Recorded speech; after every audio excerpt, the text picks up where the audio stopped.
하나님, 오늘도 우리가 주님 앞에 모여 주님을 찬양하고 예배합니다. 또 주께서 우리에게 하시는 말씀을 듣기를 원합니다. 부족하고 연약한 자가 주님의 말씀을 들고 섰습니다. 주님, 이 시간 주님의 말씀을 대언하면서 사람을 두려워하지 않게 하옵소서. 또한 듣는 주의 백성들 역시 선포되는 말씀을 사람의 말로 듣는 것이 아니라 하나님의 말씀으로 들음으로 그 말씀이 우리 안에서 살아 역사할 수 있게 되기를 소원합니다. 하나님, 이 시간 온전히 주님만 말씀하시고 주님의 말씀의 권위가 우리를 사로잡는 시간이 되도록 은혜 베풀어 주옵소서. 전하는 사람이나 듣는 사람이나 그 자신은 사라지고 오직 주님과 주님의 말씀만 살아 움직이는 시간 되게 하여 주옵소서. 예수 그리스도의 이름으로 기도하옵나이다. 아멘.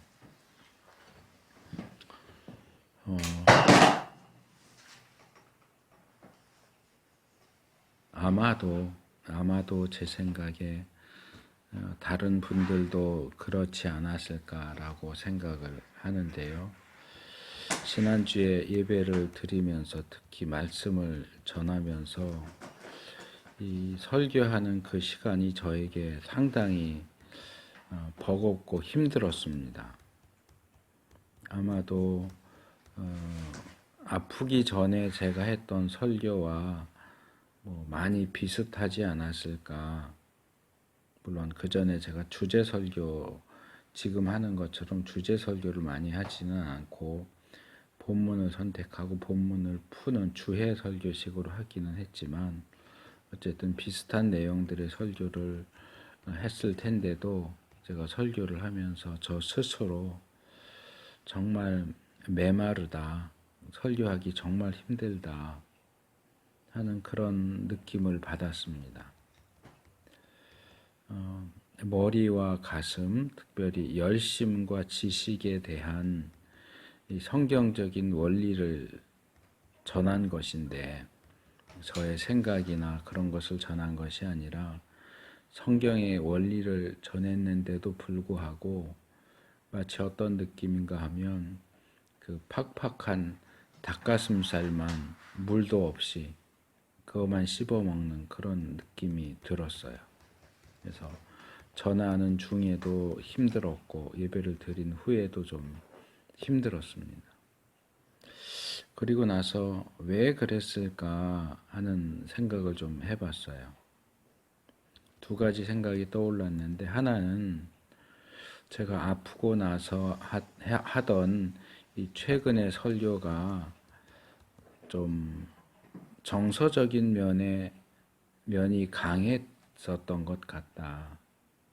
좀 감정을 건드리고 정서를 건드리고 하는 그런 것들이 강하다 보니까 다시 예전처럼 어떤 이지적인 그런 내용을 설교하는 것에 저 자신도 좀 낯설게 느껴졌고 듣는 분들도 좀 낯설게 느껴졌지 않았을까 하는 생각을 해봤고요.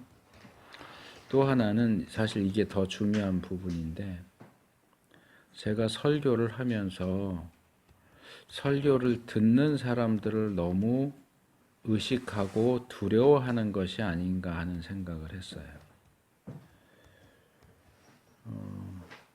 늘 제가 전하던 이야기하던 내용이긴 하지만 설교를 듣는 사람들이 그런 내용들에 동의하지 않는다라는 생각이 기본적으로 제 안에 있기 때문에 이걸 인정하고 동의하지 않는 사람들 앞에서 이 말씀을 전한다는 것이 사실 좀 두렵기도 했고 힘들기도 했던 것 같아요.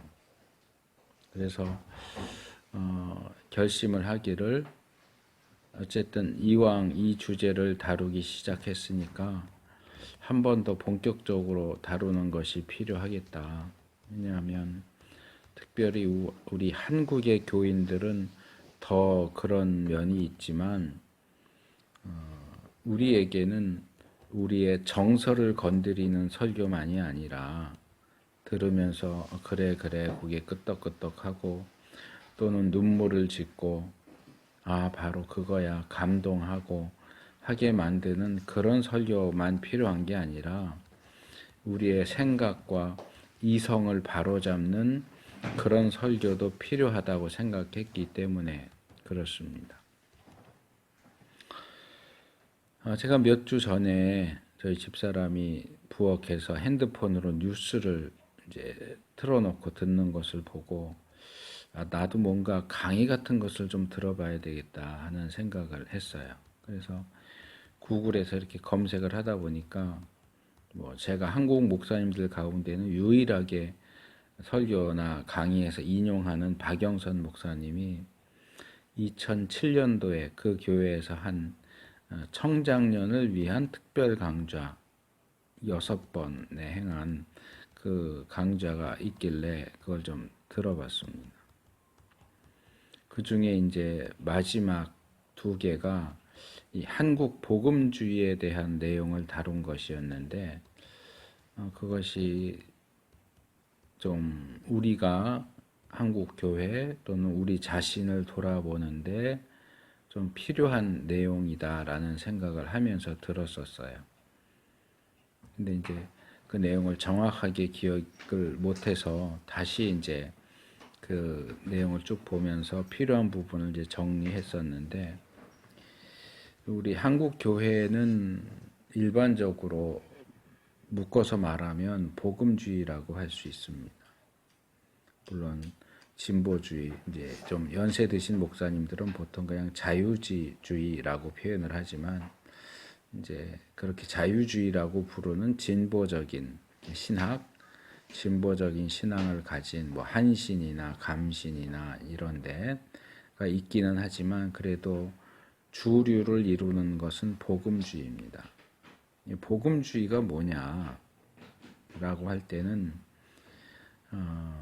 기존의 이 신학의 흐름이 자꾸 이론으로 기울다 보니까 이제 그것을 신학의 현학성 이렇게 말하는데 어떤 기독교 신앙이 성도들의 것이 아닌 학자들만의 것이 되어서 이론적인 것에 치중하고 삶이 없어지는 이론만 있고 삶이 없어지는 그런 것들을 경계하면서 우리 기독교 신앙은 실천적인 역동성을 가진 것이어야 한다. 실천적이어야 한다.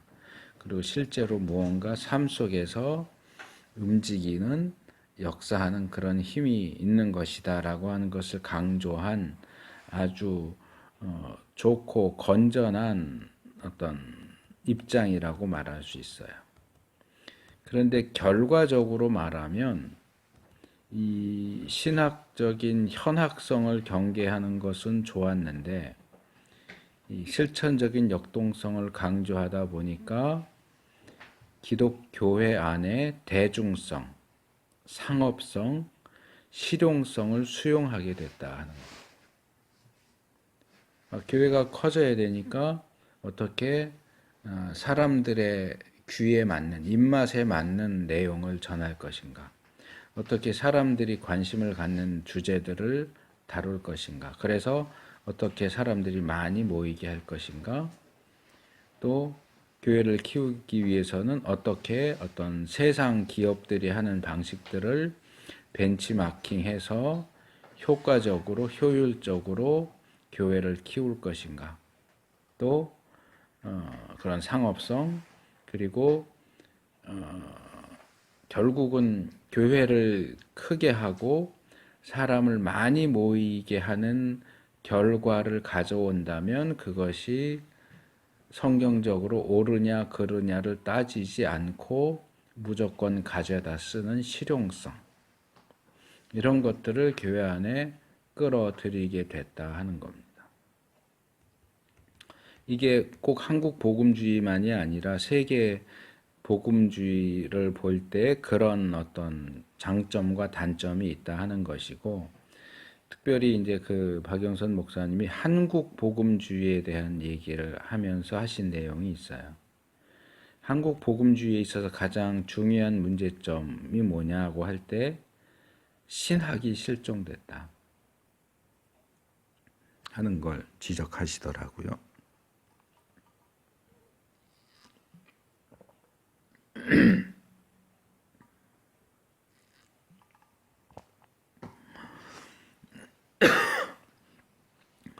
복음주의 자체가 어떤 이론적인 것을 거부하는 입장에 세워지다 보니까 교회 안에서 신학적인 이야기하는 것들을 굉장히 싫어해요. 이론적인 얘기, 원론적인 얘기하는 것을 아주 싫어하고 실천적인 부분을 강조하다 보니까 신학은 없어지고 경험이 전부인 것처럼 되어버렸다는 거예요. 그러다 보니까 한국 복음주의는 초월과 종교적 행태로 자신을 제한하게 됐다.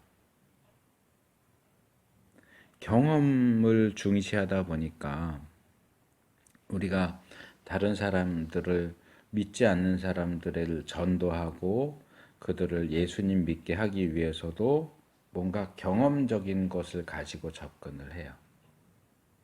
근데 모든 사람들이 공통적으로 하는 경험을 가지고는 이야기가 통하지 않죠. 그러니까 요구하는 게 뭐냐? 초월이에요. 병원에서 못 낫는다고 했는데 병이 나았다. 너도 오면 낫는다. 우리 아이가 대학 갈 성적이 아닌데 기도 열심히 했더니 좋은 대학에 갔다. 어떤 초월적인 것들. 그래서 초월을 요구해. 하나님께도 자꾸 기적적인 초월적인 역사를 하시기를 요구하고 그것을 기대하고 거기에 매달려요. 하나님을 두려워하지 않고 교회를 멸시하는 사람들 위에 천둥벼락이 떨어져서 그들을 깜짝 놀라게 하고 두렵게 하실 그런 어떤 것을 요구하게 되는 거예요. 왜냐하면 신학이 없어지고 경험이 주가 되다 보니까 우리의 일반적인 경험을 가지고는 말발이 서지를 않는 거예요. 그러니까 초월적인 경험이 있어야 그걸 자꾸 내세우게 되는데 이게 이제 쉽게 오는 게 아니다 보니까 거기에 또 부작용이 생기는 거고, 또 하나는 종교적인 행태라고 하는 것은 종교적인 행위죠. 뭔가 자꾸 종교적인 행위를 해야 되는 거예요. 어제도 제가 이제 저녁에 아내가 그 유기성 목사님 설교를 틀어놓는 걸 가만히 들었더니 비슷한 이야기를 하시더라고요. 하나님이 나에게 정말 관심이 있을까? 하나님이 정말 나를 사랑하실까? 어떻게 알아? 나의 삶 속에서 내 경험적으로 어떤 사건이 일어나야만 그것을 확인한다는 거예요. 한국 교인들은. 말씀에서 하나님이 내가 너를 사랑한다고 말씀하셨으면 사랑하는 거 맞는데 그것 가지고는 성에 안 차는 거예요. 그 사랑하시면 보여주세요. 나 이렇게 아픈데 고쳐주시면 사랑하는 걸로 알게요. 안 고쳐주시면 하나님 나 사랑하는 거 아니에요.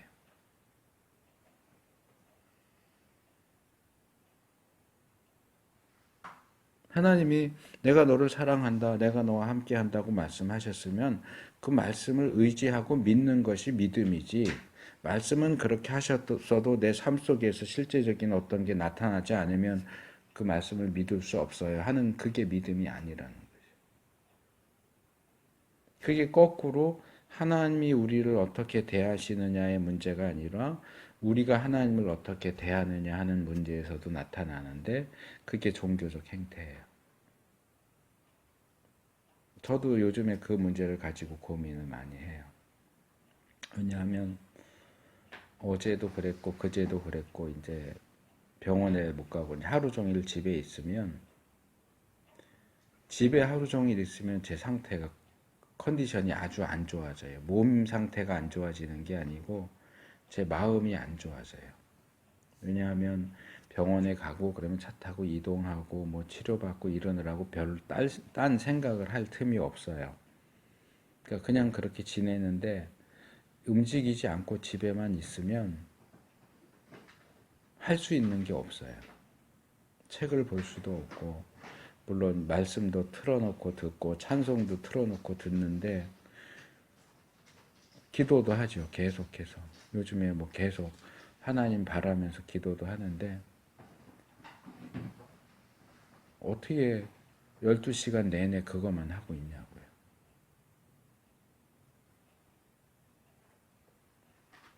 금요일 날은 그래서 신약 마태복음부터 틀어놓고 누가복음 한 중간까지 계속 듣기도 했지만 그게 쉬운 일이 아니에요. 가만히 하는 거 없이 앉아서 말씀만 틀어놓고 듣기만 계속 하는 거. 찬송만 계속 틀어놓고 듣는 거. 뭔가를 해야 되는데 금요일인가 제가 강의하던 역곡에 있는 신학교 사모님이 카톡을 보냈어요.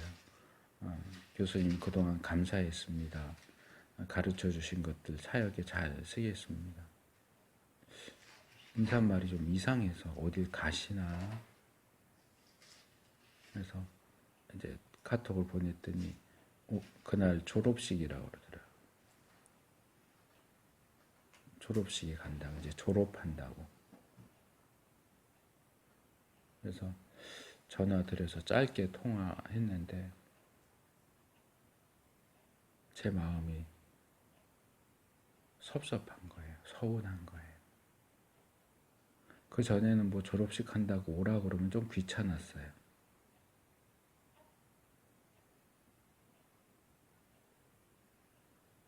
원래 그렇게 뭐 예식, 딱딱한 형식 그런 거 좋아하지 않다 보니까 아니 가서 뭐 그렇게 앉아 있고 뭐 짧게 또 순서 하라고 해서 또 가서 하고 이런 건 별로 좋아하지 않으니까 좀 귀찮아 했는데 그래도 제가 어쨌든 관심과 애정을 가지고 가르쳤던 분들이 졸업한다고 하는데 거기 못 간다는 사실이 마음에 힘들더라고요. 그러면서 순간적으로 막 짜증이 확 올라왔어요. 하나님, 언제까지 저 이렇게 두실 거예요? 좀 이제 떨치고 일어나서 좀 다니기도 하고 강의도 하고 그래야 되는데 언제까지 이렇게 놔두실 거예요?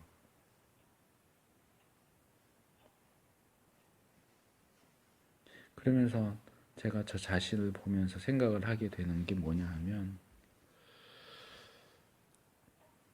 나는 내가 뭔가를 하지 않는다 또는 할 수 없다고 한다면 나 자신이 가치가 없다고 생각을 하는 것 같다 하는 생각이었어요. 할 수 있는 게 지금 아무것도 없어요. 그러니까 저 자신이 좀 한심해 보이고 무가치해 보이는 거예요. 근데 과연 나의 이 생각이 성경적인 생각일까? 하나님 앞에서도 내가 뭔가를 자꾸 하고 일을 하고 뭔가를 이루어내고 성취하고 이래야만 내가 하나님 앞에 가치 있는 존재가 되는 것일까? 아니면 내가 뭔가 하지 않아도 그냥 내가 존재하는 것만으로도 내가 하나님 앞에 가치 있는 존재인 것인가?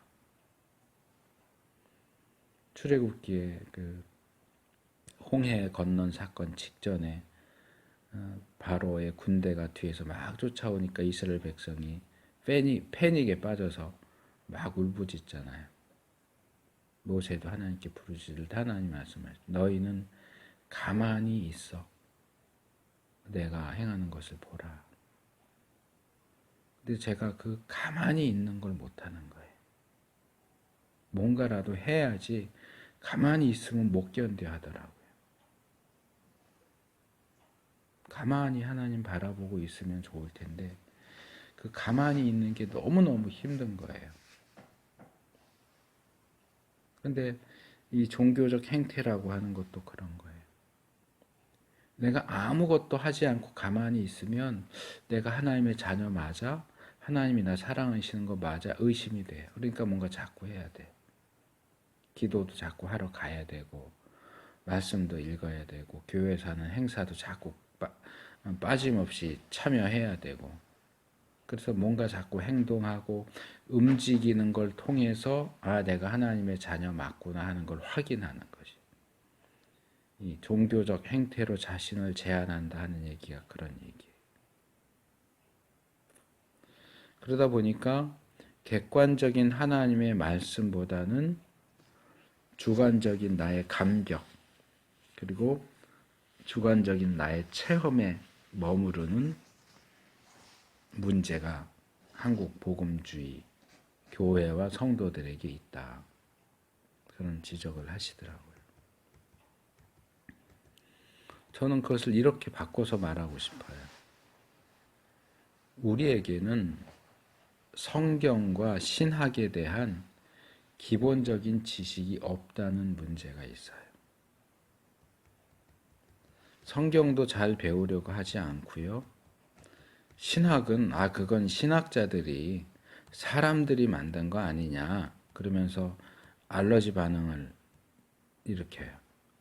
근데 사람들이 만든 거 아니에요 하면서 우리가 그걸 왜 배워야 되는데요 라고 말하는 그 사람도 사람이잖아요. 그 신학자들보다 나을 것도 없는 사람인데 사람들이 그러는 거 내가 왜 따라해야 해요 라고 말하면서 자기도 사람이면서 자기 주장이 그 사람들보다 낫다고 주장하는데 제가 볼 때는 그거는 웃기는 얘기죠. 그리고 성경과 신학과 교회의 역사가 우리에게 가르치는 바는 그렇지 않아요. 교회가 말씀에서 떨어져 나가면 더 이상 교회일 수가 없어요.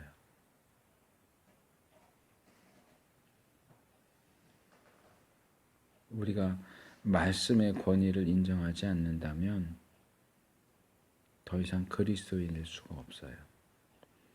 뭐 좋아요. 사람의 말에 왜 이렇게 권위를 둬요? 그건 아니잖아요. 그래 좋아요. 그러면 사람의 말에 권위를 둘 필요가 없다고 해도 하나님의 말씀은 들어야 되잖아요.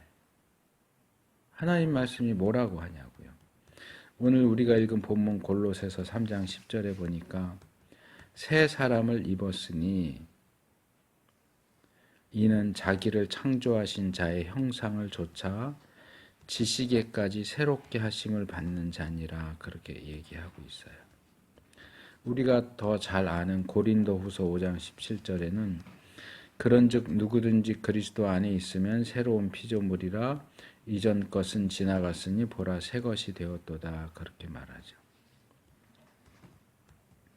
자, 새 피조물이 되었다, 새 것이 되었다, 새 사람을 입었다 하는 게 무슨 뜻일까요? 뭐 아주 단순화시켜서 말한다면 구원받았다 그런 말이에요. 우리가 구원받았다. 우리가 구원받은 사람이 되었다. 그러면 우리가 구원받았다는 사실이 의미하는 건 뭐냐?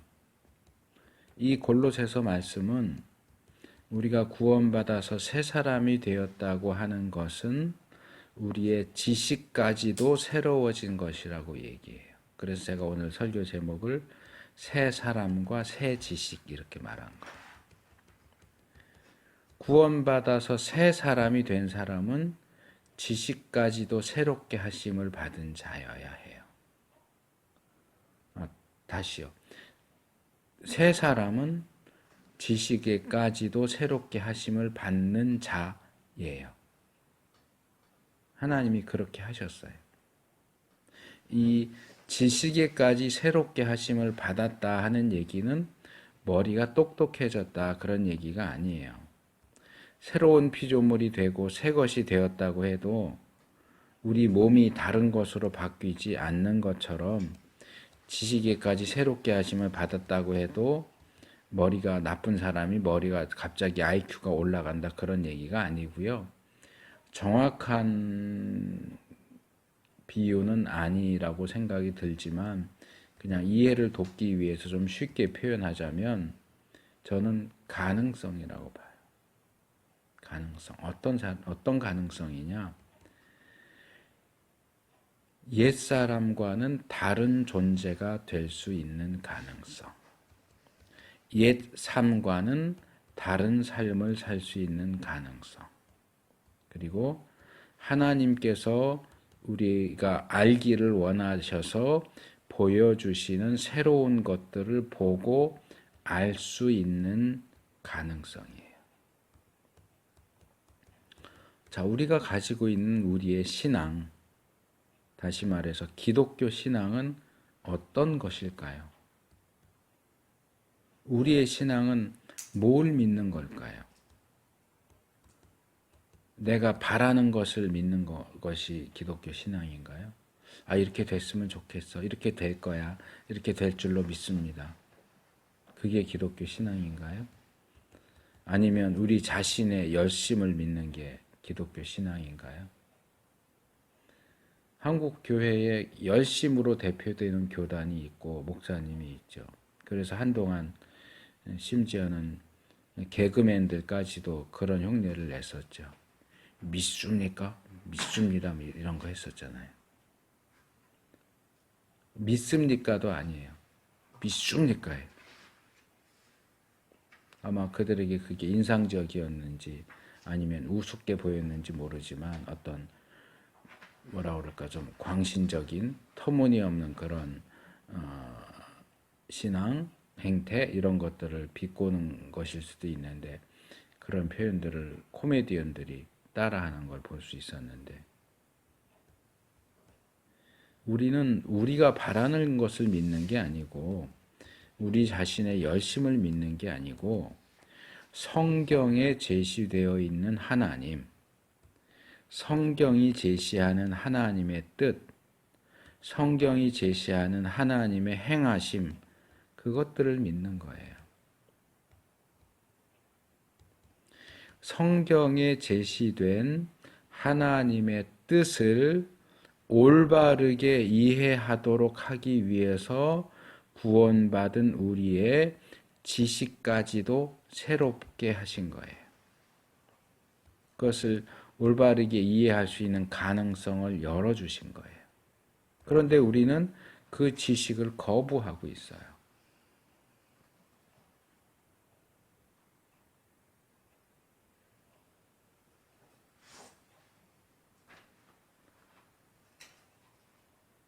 제가 뭐라고 말은 안 하고 그냥 듣기만 하는데 제 주위에 있는 벌써 몇몇 분들이 그런 얘기를 해요. 이제 배울 만큼 배우지 않았으니 성경 공부하는 것도 싫어.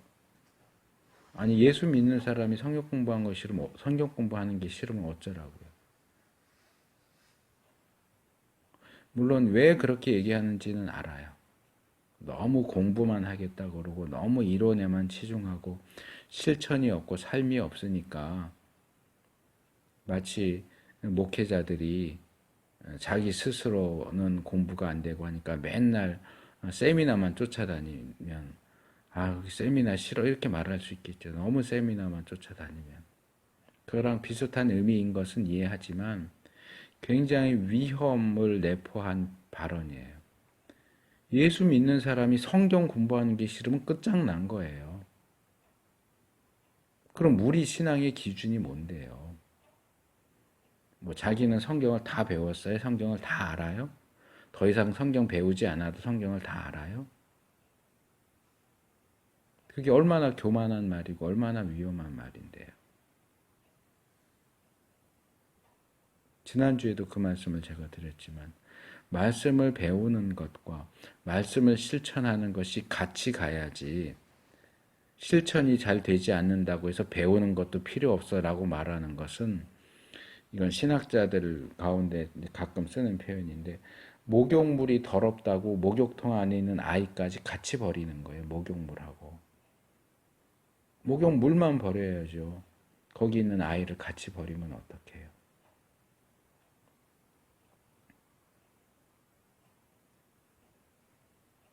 실천을 안 하고 말씀만 공부하겠다고 하는 건 분명히 문제죠. 잘못된 거죠. 그것 역시. 근데 실천하겠다고 말씀을 더 이상 배우지 않겠다고 하는 것도 그거에 못지않는 문제죠. 마치 야고보가 말하듯이 너는 믿음이 있냐? 난 행함이 있다. 넌 믿음을 보여라. 나는 행함을 보여라. 하는 그런 대립되는 구조하고 똑같죠. 넌 성경 많이 아는데 실천을 안 하는구나. 나는 성경은 몰라도 실천해. 너나 나나 다를 게 뭐가 있어. 우리보다 실천을 잘하는 사람들이 얼마나 많은데요. 예수 믿지 않아도 착하게 살고 선하게 살고 남들 돕는 사람들이 얼마나 많은데요. 그럼 그 사람들은 예수 믿는 것과 똑같아요? 실천을 하니까? 아니요, 그렇지 않아요. 저는 정말 통탄할 일이라고 생각을 합니다. 성경이 말하는 믿음이라고 하는 것은 무조건 믿는 게 아니에요. 우리가 믿는 대상과 내용을 분명하게 알고 믿는 거예요. 대상을 모르는데 어떻게 믿어요? 믿어야 할 내용을 모르는데 어떻게 뭘 믿겠다는 거예요? 무조건 믿어요? 그냥 믿습니다 하면 다 돼요?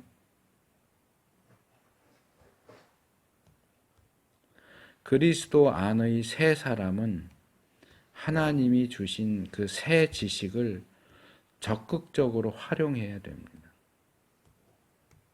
그런 점에서 저는 단호하게 이 말씀을 드리는데요.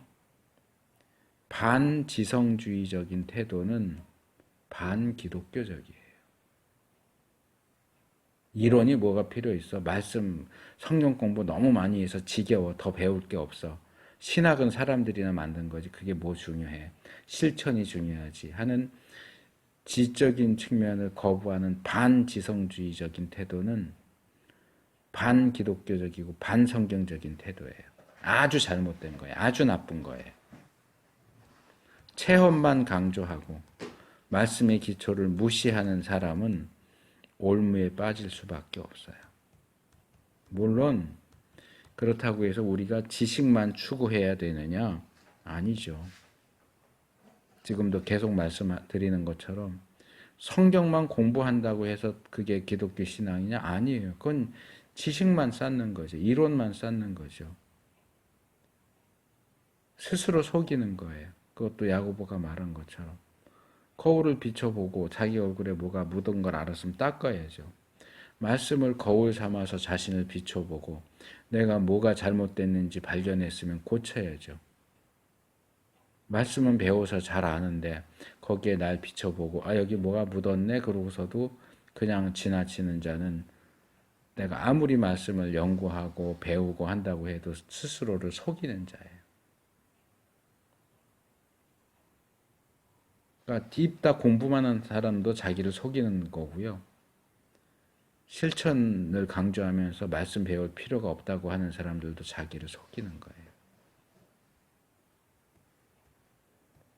왜냐하면 성경이 말하는 지식은 이론만을 가리키는 것이 아니라 실천을 포함하는 것이기 때문에 그래요. 성경은 어디에서도 이론만 따로 강조하지 않아요.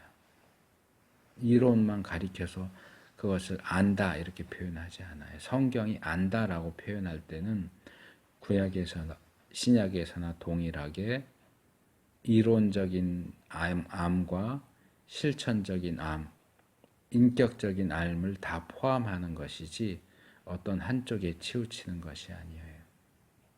근데 현대 세계에서는 지식을 나누죠. 이론적인 지식과 실천적인 것을 나누다 보니까 우리가 그 영향으로 성경이 지식 그럴 때 자꾸 이론적인 걸로 실천과 반대되는 이론으로 생각하고 실천 없는 지식이 무슨 소용이야 하는데 성경이 말하는 지식은 실천 없는 지식이 아니에요.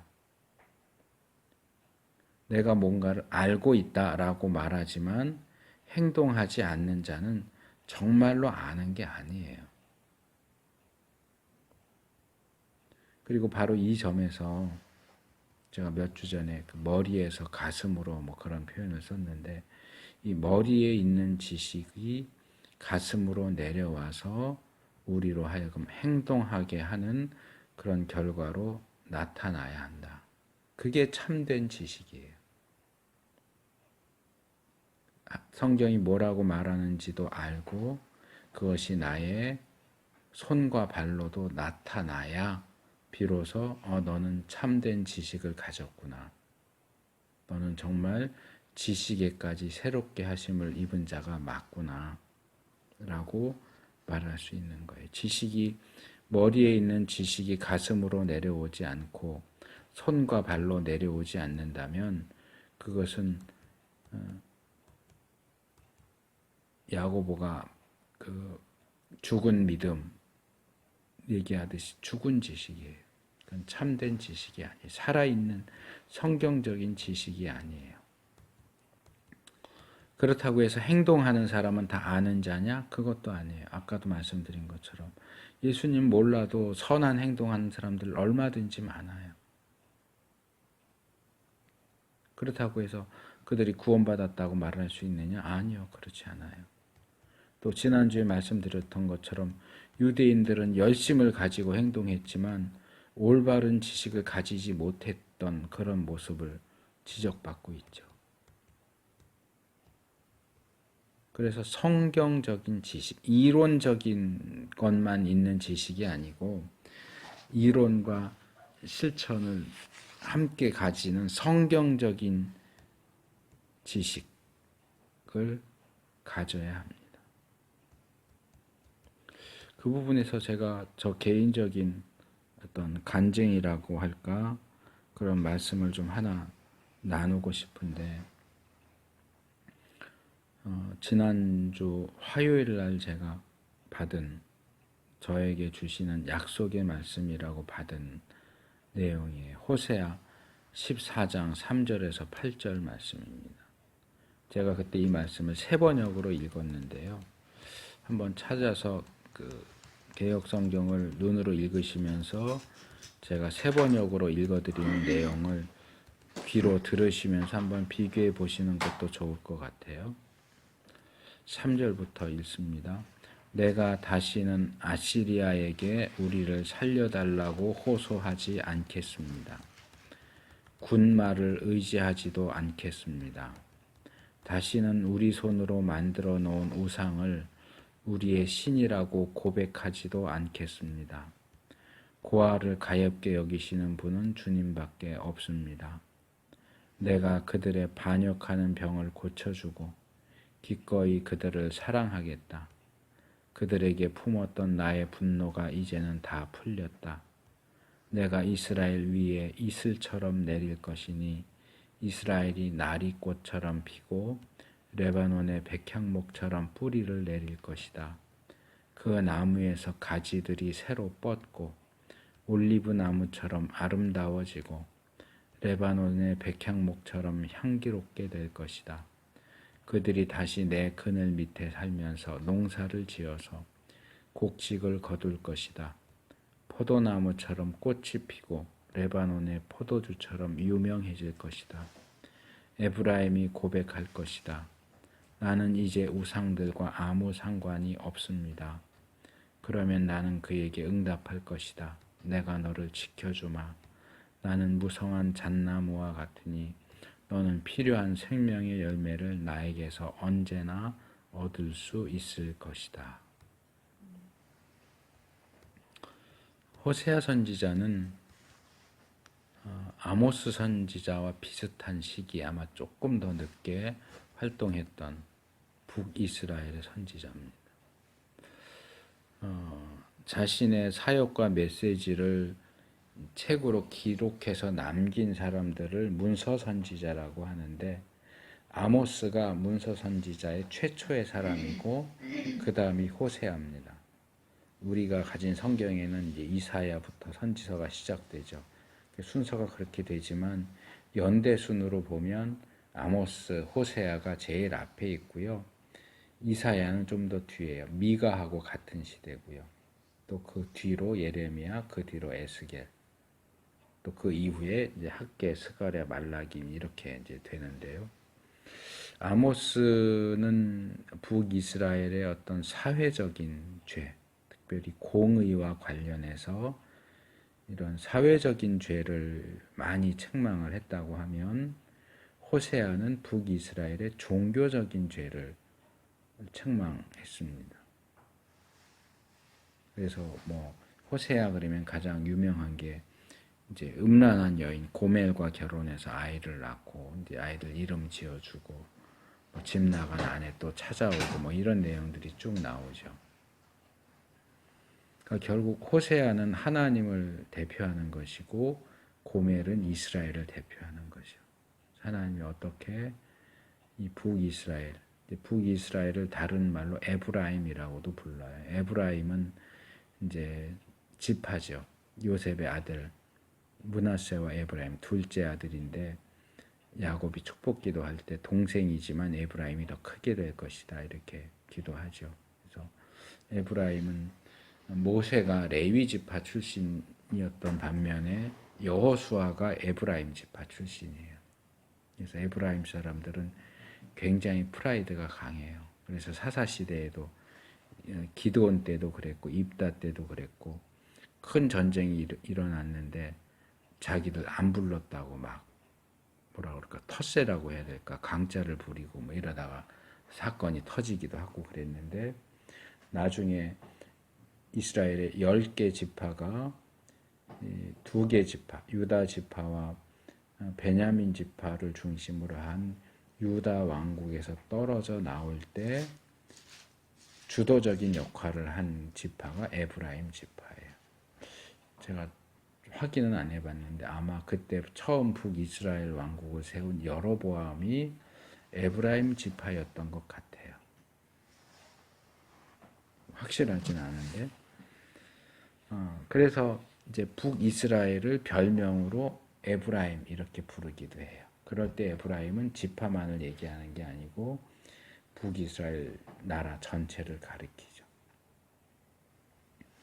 그래서 이 북이스라엘이 어떻게 여호와 하나님을 버리고 바알을 쫓았는가 하는 것들을, 그러니까 비유적으로 호세아와 고멜 이야기로 쭉 풀어나가면서 이스라엘의 죄를 지적하고 우상 숭배를 지적하고 하는 내용이 호세아서의 주된 내용이에요. 그런데 그 호세아서의 결론이라고 할 수 있는 부분에 오니까 이스라엘의 회복에 대한 말씀이 주어져요. 그러면서 결국에는 이 에브라임이 북이스라엘이 하나님, 제가 하나님만 의지합니다. 아수르에게 도와달라고 하지 않겠습니다. 이집트에게 도와달라고 하지 않겠습니다. 우리나라랑 비슷하죠. 나라가 어려우니까 자꾸 미국이 도와주면 좋겠는데 하고 미국에게 의지하고, 또는 뭐 별로 친하지도 않지만 중국에게 의지하고 이러는 거랑 비슷한 거죠. 그리고 군마도 군대 또 의지하지 않겠습니다. 그리고 우리 손으로 만든 우상도 더 이상 의지하지 않겠습니다. 그 오래된 악습, 우상 숭배 악습을 저버리고 하나님께로 돌아오게 될 것이고, 그러면 내가 그들에게 와서 복을 줄 것이다 하는 말씀이에요. 끝에 다시 또 나오죠. 그때 에브라임이 이렇게 말할 것이다. 나는 이제 우상들과 아무 상관이 없습니다. 이게 호세아서의 가장 핵심적인 부분이거든요. 이스라엘의 우상 숭배, 바알 숭배. 이스라엘이 더 이상 우상과 관계 없습니다라고 고백을 하고, 그래 하나님이 내가 너를 지켜주고 내가 너에게 필요한 것들을 공급해 주겠다라고 말씀을 하시죠. 제가 이 말씀을 쭉 읽으면서 두 가지 생각을 했어요. 하나는 여기 이제 앞에도 나오고 뒤에도 나오는데 에브라임이 내가 더 이상 우상을 섬기지 않겠습니다라고 말하거든요. 내가 에브라임이라고 한다면 내가 하나님께 우상을 섬기지 않겠습니다 라고 할 만한 우상이 뭐가 있을까?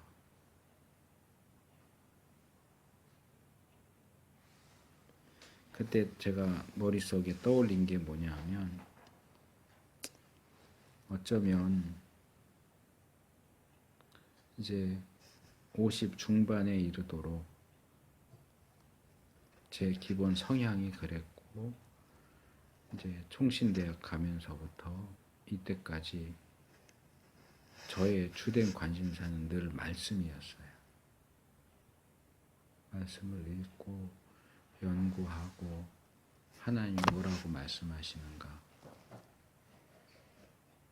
또 기존 교회 안에서 이게 이렇다고 얘기하는데 정말 그런가, 이 말씀의 진정한 뜻이 뭔가, 그런 것들을 찾아가고 하는 것이 제 가장 주된 어떤 활동이라고 말하기는 또 뭐한데 어쨌든 그런 주된 관심사였어요. 근데 어쩌면 이것이 내 우상일 수 있겠다라는 생각이 들었어요. 사실 이건 저한테는 최후의 보루예요. 이것만큼은 절대 놓칠 수 없는 부분인데, 이걸 내가 하나님 앞에 인정함으로써 내가 붙잡고 있을 수 있는 게 이제 아무것도 없구나 하는 생각을 하면서 그 생각을 했어요. 말씀을 연구하는 것이 나의 우상일 수도 있겠구나. 말씀을 연구하는 그 자체가 나쁘다는 건 아니에요. 근데 제가 왜 이 말씀을 드리냐 하면, 말씀을 연구하는 것이 저로 하여금 하나님 자신에게 집중하는 것을 방해했을 수도 있다라는 생각을 했기 때문에 그래요. 불교에는 그런 말이 있어요. 저기 저 달 좀 봐라 하고 달을 이렇게 가리키면 보라고 하는 달을 봐야지 왜 달을 가리키는 내 손가락을 보고 있냐, 이런 표현이 있어요. 말씀은 야 저기 하나님을 좀 봐라 하고 하나님을 가리키는 손가락이에요. 그러면 말씀이 가리키는 하나님을 봐야 되는데 어쩌면 저는 그 말씀이 가리키는 하나님보다도 그 말씀 자체에 너무 집중해서 말씀만 붙잡고 있었던 게 아닌가 하는 생각을 했던 거죠. 그러니까 오늘 한국교회에서 제가 아까 예로 들었던 이제는 성경 공부도 싫고 할 때 그 성경 공부가 그런 것일 가능성이 높죠. 그것이 우리를 하나님께 이끌어줘야 되는데 우리는 하나님께는 나가지 않고 말씀 연구하는 그 자리에 그냥 머물러 있는 거예요. 하나님께 가지 않아요. 말씀을 연구하는 것에 그냥 만족하고 실천도 안 하고 계속해서 아덴 사람들처럼 뭔가 새로운 지식을 얻는 것에 취해서 그것에 만족해서 그냥 연구하는 자리에만 그냥 있는 거예요. 행동하는 자는 아니고 연구만 하는 자, 배우기만 하는 자. 예전에 제가 디모데후서 3장인가를 설교했던 적이 있는데 거기 그런 내용이 나오죠. 어떤 어리석은 자가 나오죠. 어리석은 여자가 자기 욕심에 끌려서 많이 배워요. 많이 배우는데 결국 진리의 지식에는 이르지 못한다. 많이 배워요. 세미나마다 다 쫓아다니고 책들 좋은 거 나왔다 그러면 다 사보고 열심히 말씀을 연구하는데 진리의 지식이 도달하지 못하는, 하나님에게 도달하지 못해요. 어쩌면 저의 말씀 연구 자체가, 말씀을 연구한다는 자체가 나쁜 것은 아니지만 내가 하나님께로 나아가는 것을 방해하는 것일 수 있겠다. 그게 내 우상일 수도 있겠구나 하는 것이 이 말씀을 읽을 때 제 머릿속에 떠오른 첫 번째 생각이에요. 그러면서 그것하고 연결돼서 이제 그 순간에 떠오른 건 아니고 나중에 이제 이 말씀을 준비하면서 이제 떠올렸던 것은 바울이 말했던 배설물에 대한 얘기예요. 바울이 빌립보서 3장 8절에서 이렇게 말하죠. 또한 모든 것을 해로 여김은 내 주 그리스도 예수를 아는 지식이 가장 고상함을 인함이라. 내가 그를 위하여 모든 것을 잃어버리고 배설물로 여김은 그리스도를 얻고, 이렇게 얘기해요.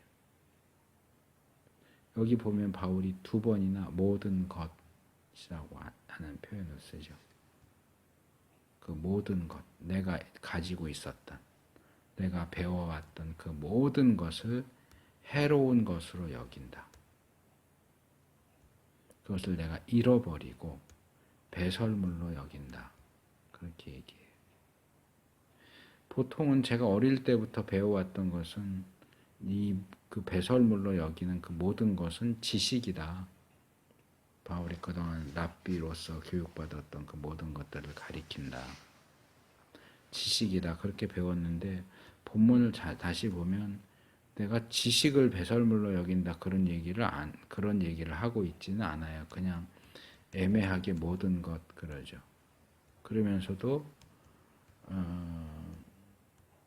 그 지식을 해로 여기고 잃어버리고 배설물로 여기는 이유와 목표가 있죠. 그것은 내 주 예수 그리스도를 아는 지식이 가장 고상하기 때문에. 그리스도 예수를 아는 지식. 그러니까 이게 좀 이상한 거죠. 내가 가진 모든 지식을 배설물로 여긴다. 왜냐하면 지식을 얻기 위해서다. 그리스도 예수를 아는 지식. 근데 이 그리스도를 아는 지식은 이 본문 제일 끝에 나오는 것처럼 그리스도를 얻고 하고 연결되죠. 그리스도를 얻게 하는 지식이에요. 근데 이 바울의 생애를 보면 배설물로 여겼다라고 하지만 정말 다 버렸느냐? 그렇진 않아요. 실제로 바울이 이 선교 사역을 하면서 다니고 말씀을 전하고 복음을 변증하고 대화하고 하는 내용 가운데는 바울이 그동안 배웠던 것들이 굉장히 많이 활용되고 있는 것을 볼 수 있어요. 예를 들어서 바울이 아테네에 갔을 때 그 도시 곳곳에 우상들이 있는 것을 보고 막 격분해서 논쟁을 한다고요. 그러면서 막 얘기하다가 너희 중에 시인들이 말하기를 우리가 신의 소생이다 이렇게 말한 사람이 있는데, 이러면서 이제 그것을 말씀과 연결하는데, 그게 그 그리스의 그 시인, 제가 이름은 기억을 못 하겠는데 그리스의 어떤 시인이 쓴 시의 한 구절이에요. 바울이 예전에 어디선가 배웠겠죠.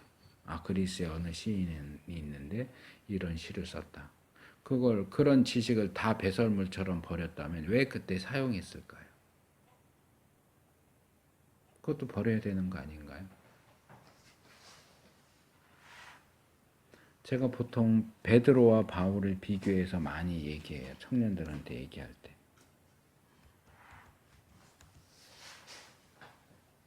뭐 꼭 많이 배워야 돼요. 베드로는 무식해도 하나님께 쓰임 받았잖아요. 그래, 무식해도 하나님께 쓰임은 받았지. 그런데 유식하니까 하나님께 쓰임을 더 많이 받더라.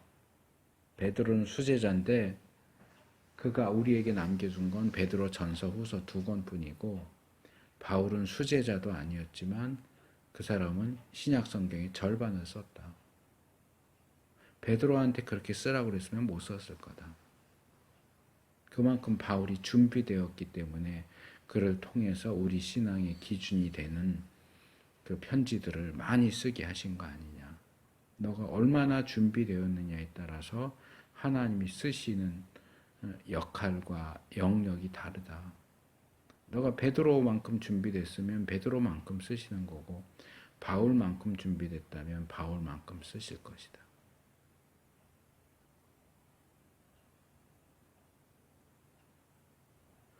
뭐 저를 아는 주위 분들 몇 분이 그런 얘기를 하세요. 제가 이렇게 아프고 그러니까 이제 목사님은 배울 만큼 충분히 배웠고 성경 연구를 그동안 열심히 했기 때문에 더 연구할 거 없고 이제는 새로운 그 차원으로 넘어가서 이제 하나님께서 쓰실 거라고.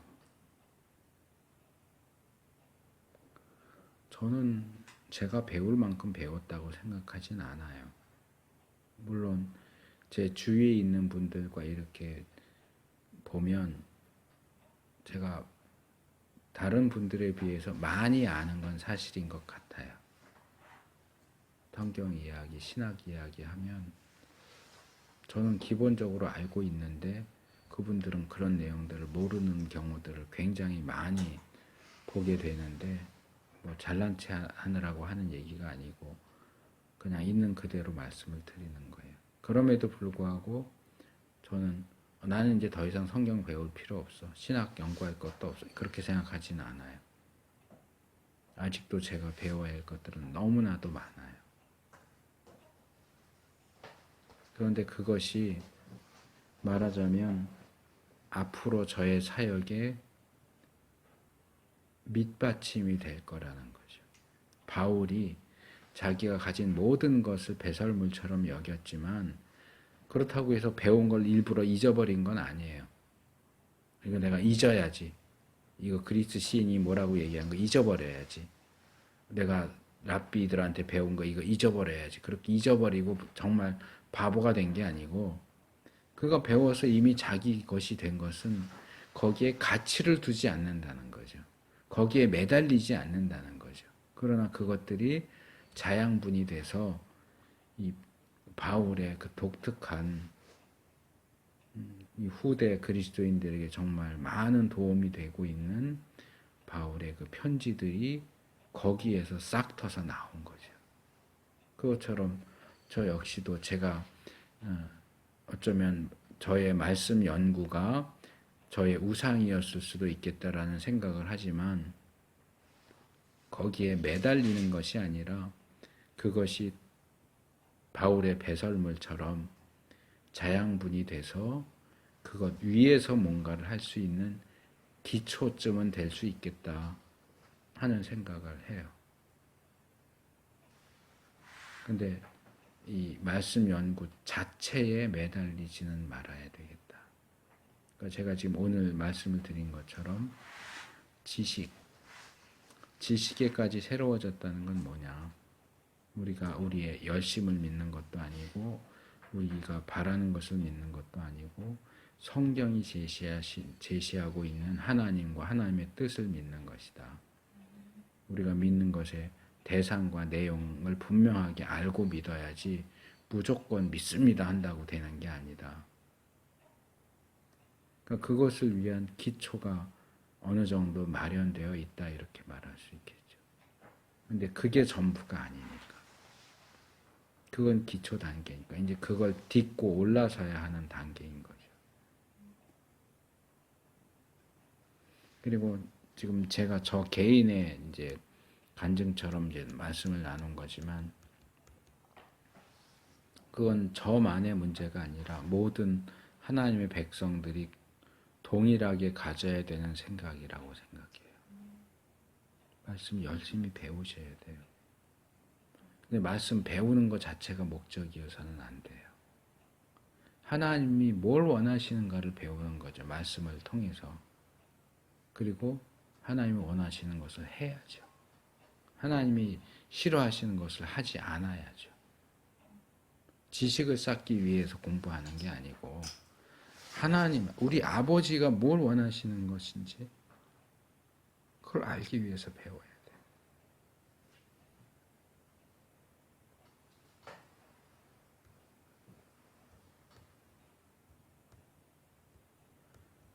말씀을 맺겠습니다. 우리의 행동은 성경이 가르치는 하나님의 뜻에 대한 올바른 이해에 기초한 것이어야 합니다. 마찬가지 우리의 기도와 영성 역시 잠언 28장 9절 사람이 귀를 돌이키고 율법을 듣지 아니하면 그의 기도도 가증하니라 하는 말씀처럼 주님의 뜻에 주님의 말씀에 기초한 기도, 말씀에 기초한 영성이어야 합니다. 바라건대 우리의 신앙과 그리고 실천이 진리의 말씀 위에 굳게 설 수 있기를 바라고 축복합니다. 우리가 말씀을 배우는 일을 소홀히 해서는 안 돼요. 죽을 때까지 배워야 돼요. 그러나 말씀을 배우는 것 자체를 목적으로 삼아서는 안 돼요. 그 말씀은 우리가 뭘 해야 하는지, 뭘 하지 말아야 되는지, 즉 하나님께서 뭘 기뻐하시는지, 뭘 기뻐하지 않으시는지를 알려주는 그냥 정보일 뿐이에요. 정보를 많이 알고 있다고 해서 그 사람이 성숙한 사람이 되는 게 아니에요. 물론 정보를 모른다고 해서 성숙해지는 것도 아니죠. 정보를 많이 알고 그것에 따라서 행동할 수 있는 사람. 말씀과 실천이, 지식과 실천이 함께 가는 성경이 우리에게 이야기하는 그런 건전한 그리스도인들로 세워질 수 있기를 축복합니다.